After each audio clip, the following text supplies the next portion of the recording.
Welcome to Turn to Your Doom, a Choose Your Own Adventure podcast. My name's Perry. I'm joined this week by just a big nerd. It's Art. Hi, Art. Hey, what's up? Did you like how I just immediately went in on you? I mean, whatever. Yeah, I understand. Coming in with real great energy here. Oh, goodness gracious. I'm so excited about this this particular book that we are reading through. This is my first time on this particular podcast being the reader, and I picked a great time to do it because I lost my voice earlier this week, and I'm a little snotty, but I think I can overcome it for you, dear listener. But this couple of episodes, we're going to be going through a book that I have a little bit of experience with, but I'm very excited to share with you, listener. It is from the Give Yourself Goosebumps line by R.L. Stine. This is Little Comic Shop of Horrors. Now, Art, you have some feelings, thoughts, and issues with one R.L. Stine that I think we should get into before we get too far into this story. Yeah, he's a hack and a fraud. And also, in regards to the amount of ghostwriting that he uses? No, that part. Blah blah blah.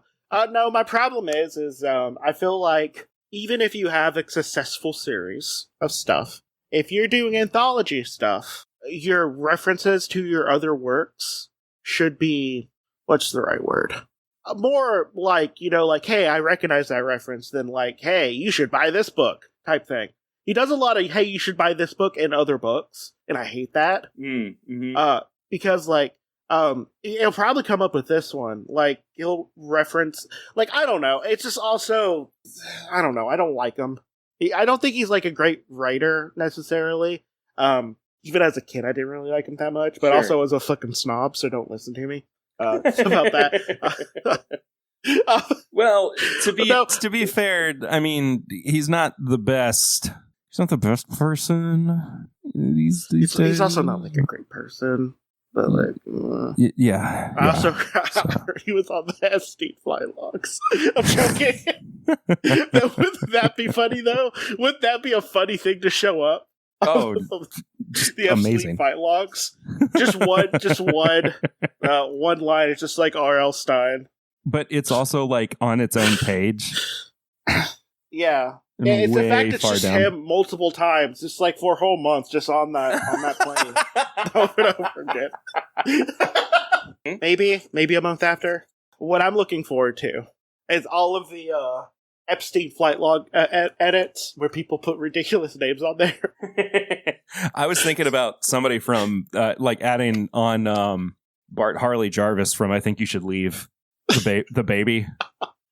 Oh my that God, everybody hates. Oh my God. I need to rewatch I Think You Should Leave. It's one of my favorite shows of all time. No, okay. The great thing about that is, even though, the third season, I watched through it once, and I was I don't know if I'm super into this one. And then, the day later, I'm just this is fucking brilliant. Yeah, exactly. Exactly. It takes a couple watch-throughs, and it's such an easy watch, but, once you realize that it's just one big meme, it all just kind of makes sense. But anyway. And they're lasting memes, too. The fact for sure. I still see the screenshots of the guy in the hot dog suit being we're trying to find the guy who did. Yeah, exactly. Yeah. Okay. Well, here's the hope in the I RL. Think You Should Leave podcast. Yeah. There aren't any of those out there. Not to give too much time to the Epstein flights, but we are going to get into R.L. Stine's Little Comic Shop of Horrors. So this one kicks off like this. Yep. I thought after school clubs were supposed to be fun, you grumble. You love comic books, and a comic club sounded cool. But it's run by Horace Grumbacher, the dullest kid in school. How could someone make a subject like comics boring? Horace manages. He clicks his slide projector to a picture of a comic book cover. Here's the first issue starring Super Doer, he drones. Today it's worth nearly $200,000. Click. And here's the first appearance of Ballistic Bug. This comic goes for nearly $20,000. As if any kid in this club can afford that, you think. The projector clicks again and a horror comic appears on the screen. Excellent. You love horror. But Horace even can make that dull. This issue of The Seller of Scary Stories went for $1,600, he lectures. An ugly face sneers at you from the comic cover. Yuck, it looks like a rotten pumpkin with warts. You turn away and notice the classroom clock. How did it get so late? You run outside in time to see a horrible sight. Oh no, you groan. The school bus is already a block away. It left without you. Thanks a lot, Horace, you growl. Because of his boring lecture, now you have to walk home. If you follow the same route as the bus, you won't get home for hours. You decide you'd better try a shortcut, even though it means going through a part of town you'd never seen before. You walk and walk along your shortcut. With every step you take, your book bag gets heavier. The area you're cutting through looks a little weird. The buildings are all old and dingy. The stores huddle together as if they're holding each other up. And the stuff in the windows is very weird. You pass a clothing store that seems to be selling Halloween costumes, even though Halloween is months away. And those dolls in that toy shop window, they look like vampires. You're relieved when you spot a store for vacuum cleaners. That's normal, you think. And next to it, hey, a comic shop. You step inside. The comic shop is dimly lit. You can barely make out the comics on spinning racks. Beyond, in deeper shadows, are tables with rows and rows of boxes. These are the back issues where collectors look for treasures. The owner stands behind a cash register. He looks familiar with his round face and warts, but you can't place him. He grunts when he sees you. Kids. Well, who does he expect to come in and buy comics? As you walk past him, the store owner calls out, "Leave your bag up here." You scowl. Why is he treating you like a thief? You think about leaving, but you'd like a rest from walking. And besides, you really want to check out the comics. Strolling around the racks, you notice the latest issue of Major Disaster. You bought it just a week ago. The guy has a sticker on it for half price. Walking a little faster, you start picking up comic books. Doesn't the owner know what these things are worth? The deeper into the store you go, the darker it gets. A pair of bookcases blocks your way, but there's a little space between them. You see light coming through the crack. You squeeze between the bookcases into an open area. A dusty light bulb dangles from the ceiling. In its dim glow, you make out another spinning rack full of comics. A sign taped to the top of the rack says, "You think this is a library? Look but don't touch, or you'll be sorry." You peer at the comics on the rack. Whoa, that's the issue of Ballistic Bug from Horace's slideshow. The comic is marked for $2. And up there on the top rack, is that the incredibly expensive copy of Super Doer? Then you notice something else. A doorway. Beyond the rack. Metal stairs lead downward. To the basement, you guess. An arrow-shaped sign points down the stairway. It reads, Horror. There's also a tattered sign on the open door. You try to make out the faded letters. It seems to say, "No admittance. Trespassers will be glomped." Trespassers will be glomped. Glomped? What's that? You don't really care. All you care about is making a tough decision. Should you take a closer look at the rack, or should you go down to the horror section? If you check out the rack, turn to page 12. If you go downstairs, turn to page 51. So what are we doing here, Art? One thing, I can tell that you've had time reading to a person a lot. You do the voices really naturally. Well, I have a 3-year-old, so... I feel like, I don't know, maybe you've had to read the same book over and over again and do the voices, or like she'll be like, "No, we do the voice," or something, however she talks. Yep. That's kind of how it goes. I forgot what the thing Sure, if you check out the rack of comics, turn to page 12. If you go downstairs, turn to page 51. Well, I gotta check out that rack. All right. I see what's going on here. That's right, page 12. Wow, it didn't even skip all the way to page 12. You've got to see. Make sure you're noting stuff down. Just in case I am. Okay. You've got to see if that $2 comic is really the famous first issue of Super Doer. But when you grab the spinner rack, it starts to turn. By itself. Still worse, the metal rack seems to have glued itself to your hand. You can't let go. Your jaw drops as the moving rack yanks you off your feet. You're dragged around in a circle, and the rack keeps speeding up. Soon, to your horror, you can't touch the floor anymore. It's like some sort of weird carnival ride. The rack is whizzing around, and you're flying through the air. Hey, mister, you yell to the store owner. But the words are torn from your lips by a screaming wind. You feel as if you're caught in a tornado. You clench your teeth to keep from groaning. Your body is stretched out like you're a warm piece of taffy. You shift your grip. One hand touches a comic on the rack. The comic starts to glow. Now suddenly, there's a new pull. You're being sucked into the glowing comic. We got to fly all the way to page 103. Ooh! Your body feels as if giants have been using you for a game of tug of war. You're sick and dizzy from the spinning, but you notice something is wrong. The world seems strangely flat. The colors are very bright. You peer up at an incredibly blue sky. Sky? Wait a minute. How did you get outside? An elbow jabs you. Someone steps on your foot. You aren't just outside. You're in a crowd. And what a crowd! You're packed in so tightly you can barely move. The person behind you is actually breathing down your neck. Could this be a parade? What's going on? You ask. No one answers you, but a voice cries, "Here it comes!" A shadow falls across you. When you see what's blocking the sunlight, your eyes grow big. It's a gigantic tin can with arms, legs, and a head. No, it's a robot. I don't believe this. You gasp in a strangled voice. You'd better believe it. This thing is as big as a skyscraper, and it's striding straight for you. I gotta go back to page 69. Nice. Yikes, you shout. Everybody run! You push, you shove, you try to get out of the giant robot's path, but the crowd is too thick. You're trapped. Hey, a whiny voice says in your ear. I know you. You turn and spot a familiar face in the crowd. It's a kid from school named Wally. Oh, I wish I hadn't chosen this voice. Come to think about it, he hasn't been in class lately.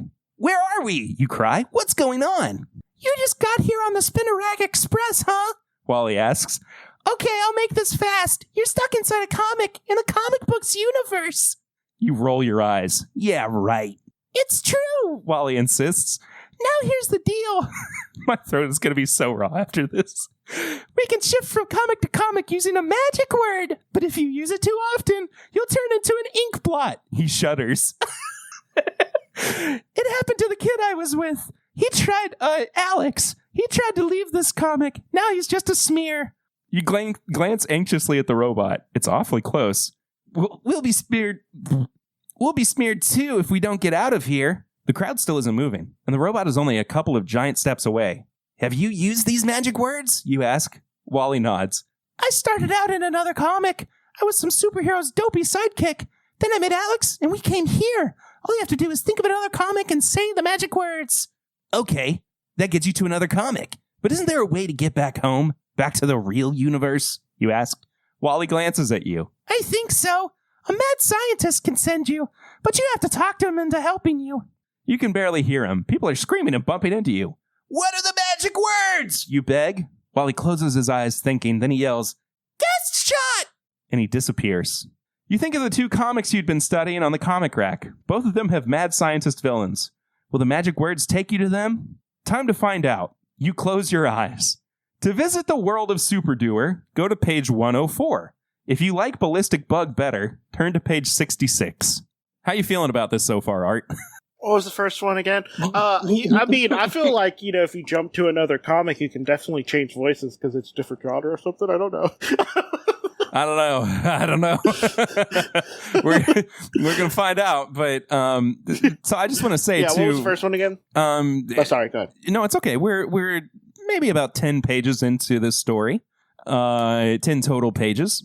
This is your second choice that you've made so far. So not a bad run for RL at this point. But so the first choice to visit the world of Super Doer, go to page 104. If you like Ballistic Bug better, go to page 66. I mean, ballistic beetle or whatever. Ballistic bug. Ballistic bug. Okay, yeah, that sounds more fun. Okay. You shriek at the top of your lungs. Guess shot! When you open your eyes, everything is still dark. For a second, you think it's the shadow of the robot's foot coming down. Then you realize it's nighttime. With a sigh, you lean against a nearby brick wall. You made it. You're safe. Of course, now you have to find out where you are. Too bad it's so dark. Suddenly, yellow light glares around you. You blink. You're blinded. Then you hear a faint buzz. It rises to a whine. Your dazzled eyes see a figure in a tight brown costume with flashing insect wings coming out its back. Ballistic Bug. You're in big trouble, the bug says menacingly. Trouble? You look down. There are tools in your hand. You also notice an open safe next to you. Oh, that's good. Uh-oh, you're a burglar. Ballistic Bug doesn't like burglars. You'd better jump to someplace new, and fast. To jump to a different adventure of Ballistic Bug, turn to page 70. To try a totally new comic, turn to page 61. Now, I'm going to say, it doesn't sound like you have super great luck with Ballistic Bug so far. I'll also say that this is doing something that I have a problem with some choose your own adventure books. The weaker ones tend to have, where it lets you make a choice where technically the scene changes. Like you're not doing the same thing, but I like that it's giving us a choice here. Sure. Don't get me wrong. I like that it's giving us a choice. But it doesn't allow you to look around to get any idea what's going on, basically. Like, it's not using the strength of the book, which is you get to do a lot of little fun things. Right. But also get a little story. Right. You know, with each page. I'm not a big fan of this in particular. Sure. But that being said, let's keep on doing Ballistic Bug. It's probably going to be ending, but let's go. Well, hopping over to page 70. Oops. You think hard, then you yell, "Get shot!" Instantly, the shadows vanish in bright fluorescent light. Golly, a voice says in your ear. Look at that! You gaze around. Huh? You're in the middle of a bunch of school kids dressed in old-fashioned clothes. What's the deal? You expected to find yourself in another adventure of Ballistic Bug. Instead, you've been dropped into some nerdy school trip. Nervously, you glance upward. With your luck, another giant robot will turn up any second. All right. Gosh, Pee-wee, the girl beside you exclaims. We're visiting a nuclear power plant? Isn't this neat? Yeah, a bigger kid with a black crew cut sneers. Maybe for a dweeb like Pee-wee Wait, that's too much like the comic shop owner. Let me try that again. Yeah, a bigger kid with a black crew cut sneers. Maybe for a dweeb like Pee-wee Park Bench. Is he talking about you? You glance down at yourself. Your eyes bug out. Weirder and weirder. You've changed into a nerdy-looking character in a bow tie. Then you realize who you're supposed to be.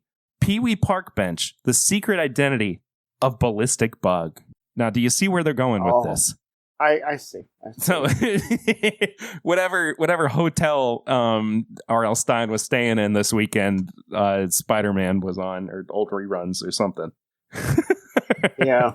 The kid with the buzz cut pushes past, stomping on your toes. Hey, you complain in a geeky voice. Watch it. Make me, Buzzcut sneers. You grin. Okay, he asked for it.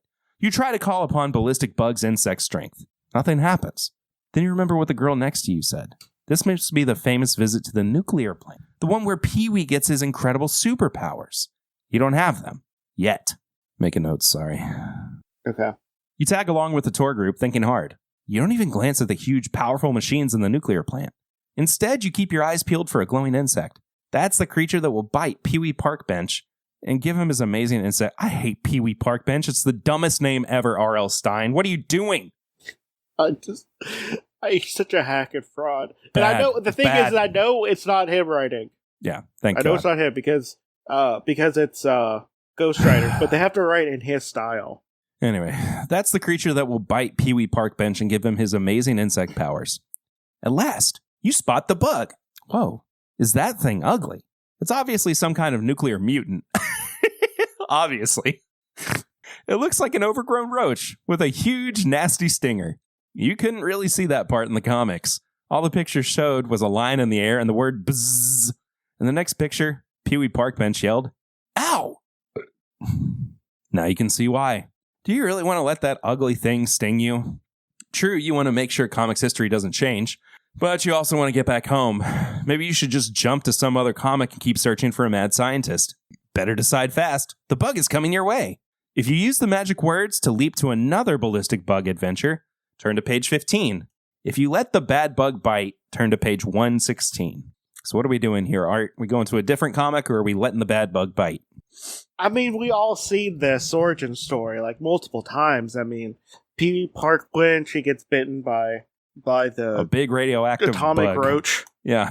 and like he goes to a open tryout for basketball team? I don't know. I was I thinking can't think of a cricket, thing. but sure.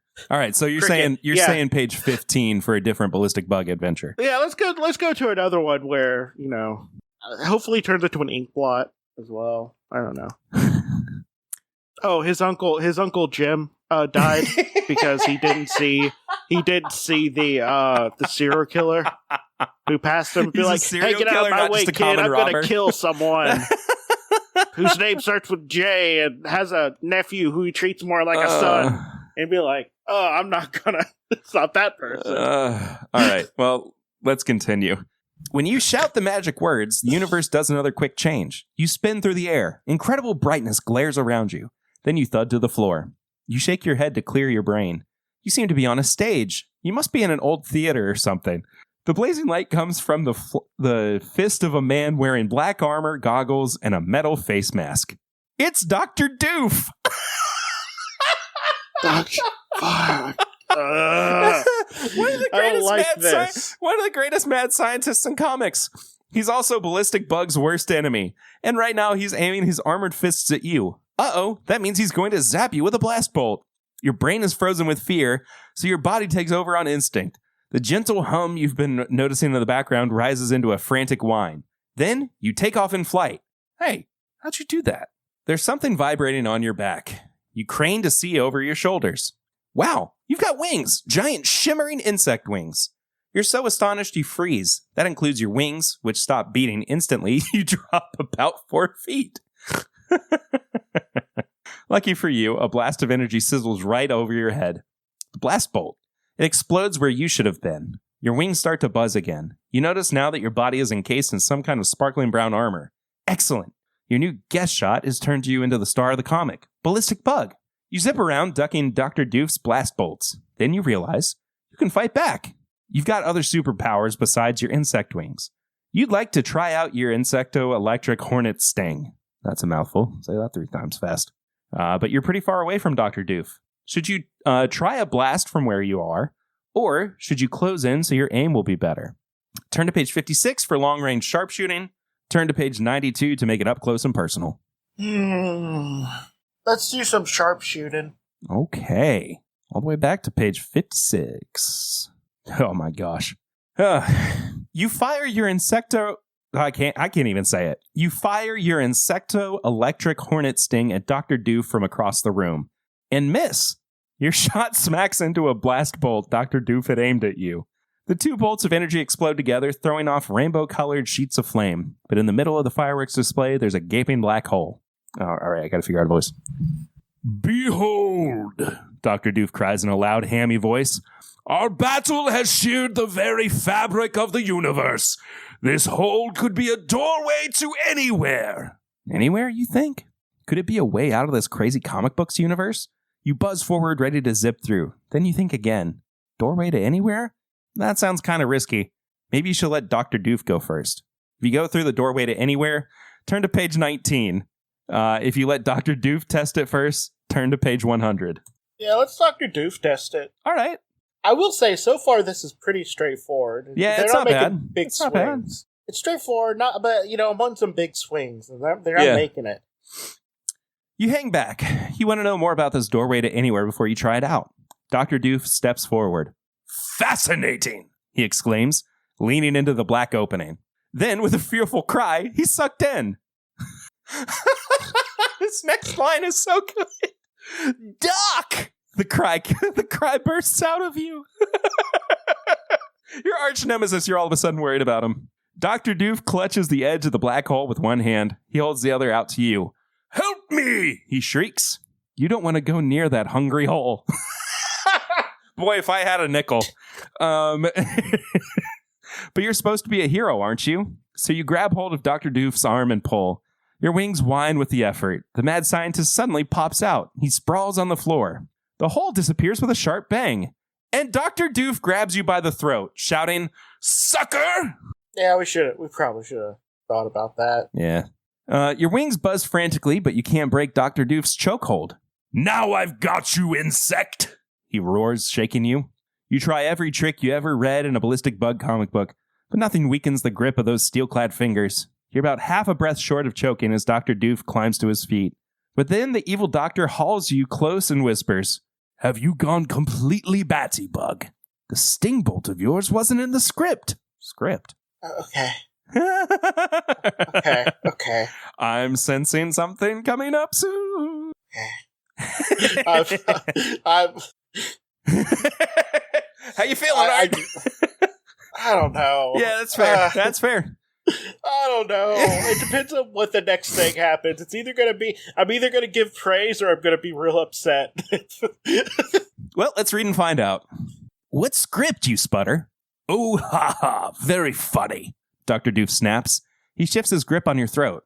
The script says you're supposed to beat me by shaking the floor to pieces with your supersonic buzzaronic power. But no, you have to make a grandstand play with your little lightning bolt. Thanks a lot. I could have gotten hurt. Wasn't that the idea? You blink in confusion behind your helmet mask. This is too weird. Is Dr. Doof saying that all those great comic battles, the ones you've always loved, are rigged? Oh well. At least that explains how the superheroes always win. But you can't think about that right now. A furious Dr. Doof is hissing in your ear. Well, I want some answers, Bug. You gurgle as his steel fingers tighten around your throat. Look, Doc, you croak. I'm sorry, okay? Then you get a bright idea. I'm in so many different series, I get mixed up sometimes about which script is which. Dr. Doof scowls. Sure, rub it in about how popular you are. I don't know what all those fans see in you with those stupid antennas sticking out of your helmet. Anybody with any brains could see I've got a cooler costume. There's one good thing about this weird situation. Dr. Doof seems like a reasonable guy. Sort of. Once he calms down, you should be able to talk to him. Doof gives you one more shake, then sighs. Well, we've got a job to do. Unless you want to call a break. To continue this phony fight, turn to page 126. To take a break, turn to page 49. Okay. So first off, take a break. Okay. All right. First off. But second off, I don't know if I like this or I hate it. It's not... As a thing. Yeah. I will say, I feel like we picked the right path. Okay. On one hand, the whole thing of like making it kind of like akin to like a, sports entertainment, aka wrestling. Yeah. But also, I kind of like the vibe. I kind of like the vibe of, people are just, doing the hero and villain job for a paycheck. I love it. I love that. I like that part, but also at the same time, like, I don't, like, of course it's scripted. It's a fucking book. Get it together. It's not like... Well, it's the worst kind of, like, meta commentary. I think there's a way of doing this without it feeling cheap, which is how I feel when I read a lot of R.L. Stine stuff. Like, I'm just fair. like, I feel like you could do this in a less cheap way. You know what it is? If you were to do it with... a better example of this is in The Fairly Odd Parents when Timmy Turner goes into the Crimson Chin books. Yeah. Right? Yeah. Which also Butch Hartman sucks also, but god damn it, did he write two things I really like. but yeah. Anyway, all right. But you figure you should let Dr. Doof finish the scene. It'll give him time to calm down. Then you'll be able to talk to him quietly. You're sure you'll be able to convince him to help you. I could use a rest, you gasp. Dr. Doof releases you. All right, he yells, glaring into the darkness overhead. We're taking a break. Put in an ad or something. Ballistic and I need to talk. You stare upward. Who's he talking to up there? When you ask, the mad scientist shrugs in his armor. Whoever runs this crazy world must be up there. That's where our scripts come from anyway. A brilliant idea bursts into your brain. Maybe you don't need the help of a mad scientist to get home. Maybe you can take your problem right to the person, or people, in charge of the comic book universe. If you stick with Dr. Doof, turn to page 95. If you'd rather go over his head, turn to page 31. No, stick with Dr. Doof. Okay, I kind of agree. Co-workers. Yeah, he's not really turned us wrong so far. You decide to try for Dr. Doof's help. After all, he doesn't seem like a bad guy once you get to know him. Look, Doc, you whisper, I have a big problem. I don't really belong here. You explain about the comic shop and what happened to you. Dr. Doof listens without saying a word. You wish he'd take off those goggles and the metal mask. It would be nice to see the expression on his face. What if he thinks you're just a total nutcase? But you keep on until you've told the whole story. When you run out of words, Dr. Doof stands there silently for a long moment. I always knew we were doing some sort of entertainment thing, he finally mutters. But comic books? He shakes his head. I'm so embarrassed. Embarrassed? Forget about that, you reply impatiently. Is there any way to get out of here? Dr. Doof thinks it over. At last he declares, yes. We definitely picked the right path on this one, I'll just say. This is taking like a somewhat interesting twist. Dr. Doof wags an armored finger at you. You should have figured it out yourself. Whenever my blast bolts hit your insecto-electric hornet sting, there's a brief tesseract reaction. A what? You ask. A hole in space, Doof explains. If we fire at each other at close range and I heterodyne my blast bolts, in English, please, you say as politely as you can.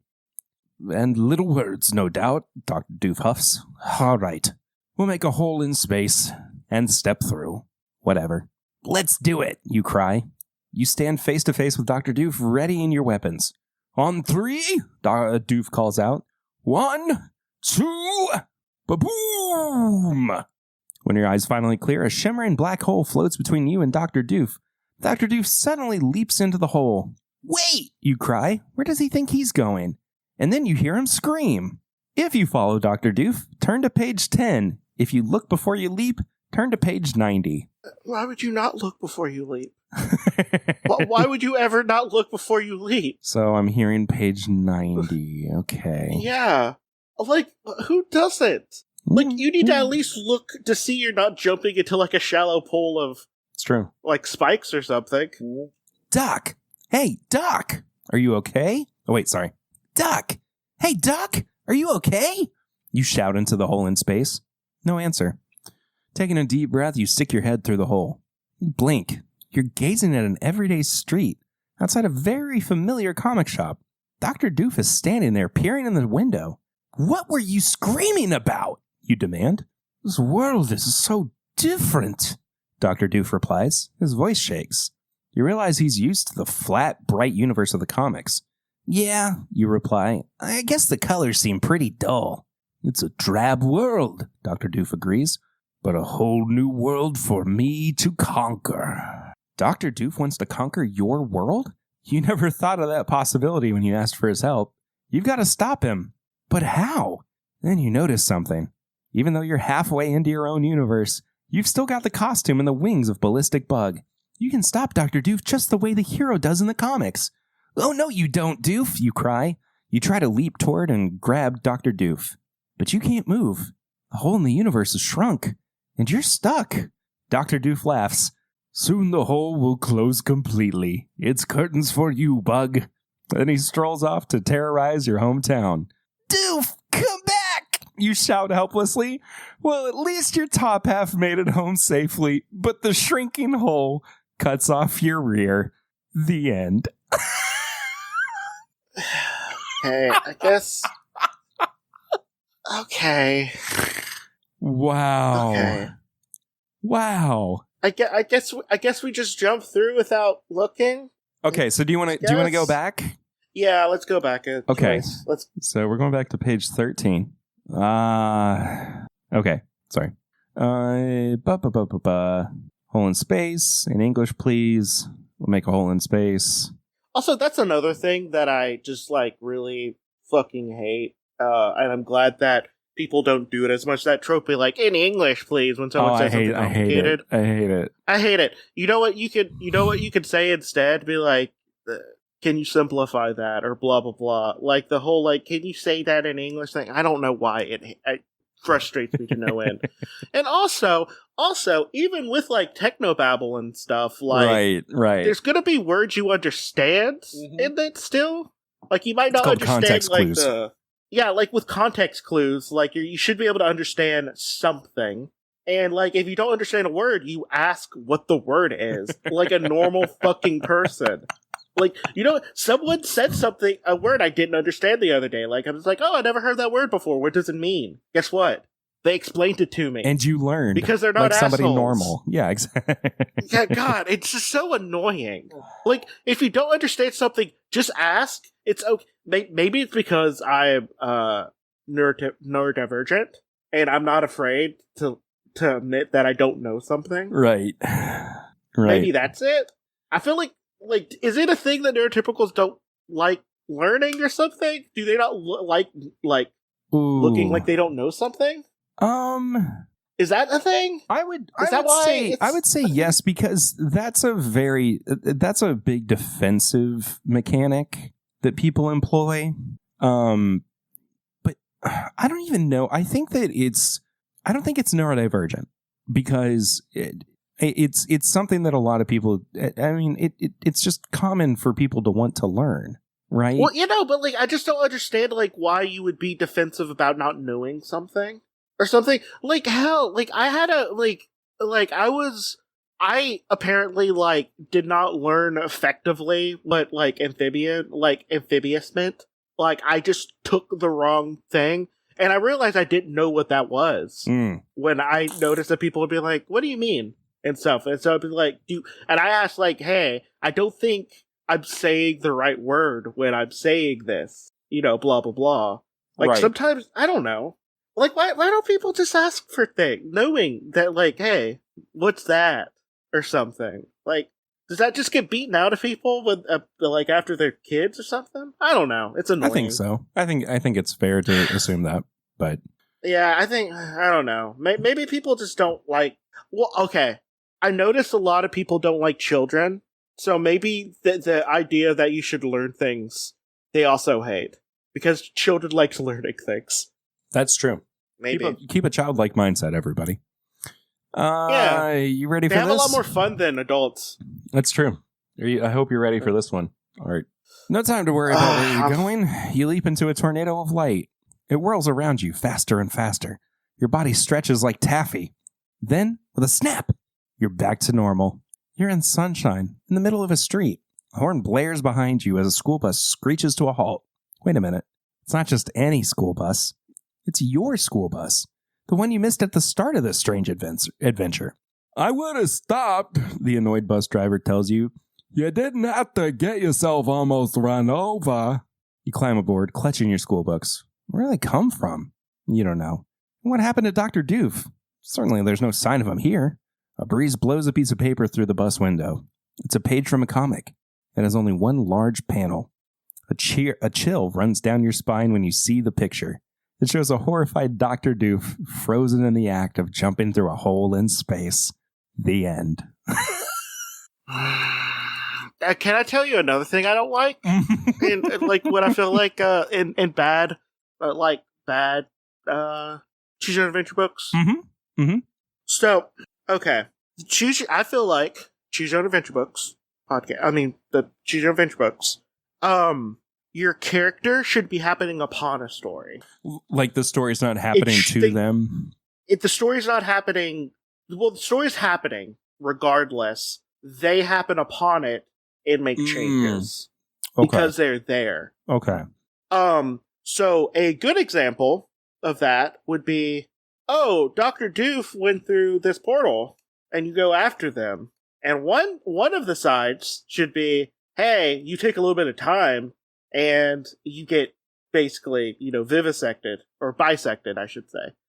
Bisected by the hole because you didn't go through in time. Okay? That's something, Right. That's one. The other one shouldn't be you go back in time. It should be you go through the hole sooner. Yeah, the hole should function the exact same. It should function the same both ways. Yeah. I get it. I get what you're saying. Like I don't know how to say it exactly, but like I feel like the story that is happening should still be happening in a similar manner. No, like especially when you're doing a choice from the same page. Yeah, I get that. It's annoying whenever it changes because like it's just like I don't know. I just feel like I feel like there's a reason why these are written in second person. Like it's you, the person reading this, you, the person doing this adventure. Right. You're the one that is looking into these different choices, but like you're not like changing. You're not doing stepping on a butterfly, millions of years in the past. Every time you make a choice, right? They should, right. Have similar. Well, they should have similar outcomes at least for both choices, or at least beginnings for both choices. Yeah. I don't know. It's annoying.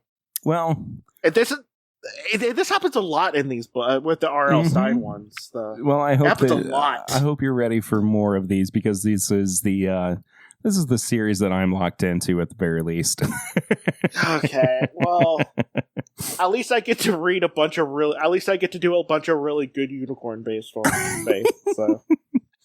Do you have any interest in going back through any of these? Because it's all kind of ending at the same point. So the choice before Wait and Look was whether or not you'd rather go over Dr. Doof's head or stick with him. So we will go. Yeah, just look ahead and see if head. it goes to an ending. Okay. Ready? Yeah, let's go.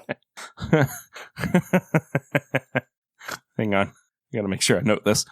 You flutter your wings and arrow up into the darkness. Wait! Where are you going? Dr. Doof cries.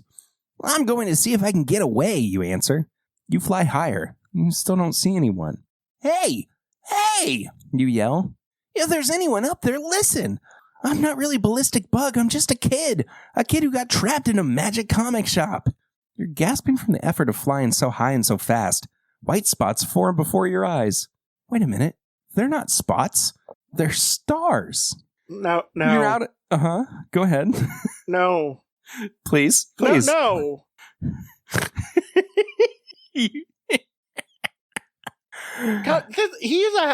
R.O. Stine is a hack and fraud. I think you've said that before. I think I've heard that once or twice. No, I will continue saying it until it's just ingrained in everyone. Like, all I do is see that smug face from that one interview he did in one thing. He did this smug smile to camera, and I'm just like, I fucking hate that guy.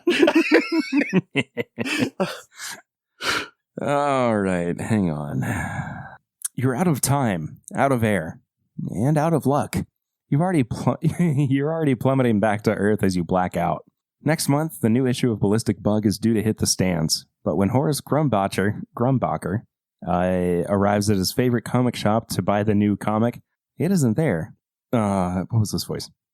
Ballistic Bug has gone out of print, the store owner explains. But listen, kid, I've got a great new comic for you. This superhero is called the Powerful Pancake. Jeez. He holds up a comic book with a squashed-looking superhero on the front. A superhero that looks a lot like you. Too bad. What a flat ending to your story. The end. Bad. It's bad. Oh my gosh. I guess when I'm doing a podcast, these with you, it's just gonna end in disappointment each time. Hey, what the heck? I'm joking. I'm disappointed at this book, though. All right. Well, this book is God. Ugh. It's so weird because it genuinely started good. Like, yeah, I didn't hate it. And then it went into the hack and fraud shit that it always evolves into with R.L. Stine. Yep. Good stuff. God. Good stuff. Well, thanks for listening, everybody. This has been Little Comic Shop of Horrors. There's socials up for the show by now, right? Yes. At what? It should be. Turn to Your Doom? I think it's just a Tumblr at this point. Oh, okay, fine. Then maybe the links will be in the description. I don't know. But you can support the show at patreon.com/alphabetflight for as little as $1 a month. Keeps the show going. And I guess that's the only plugs we really have. Leave a 5-star rating and review. Yeah. We'll see you next time. But until then, choose wisely. Goodbye. Okay.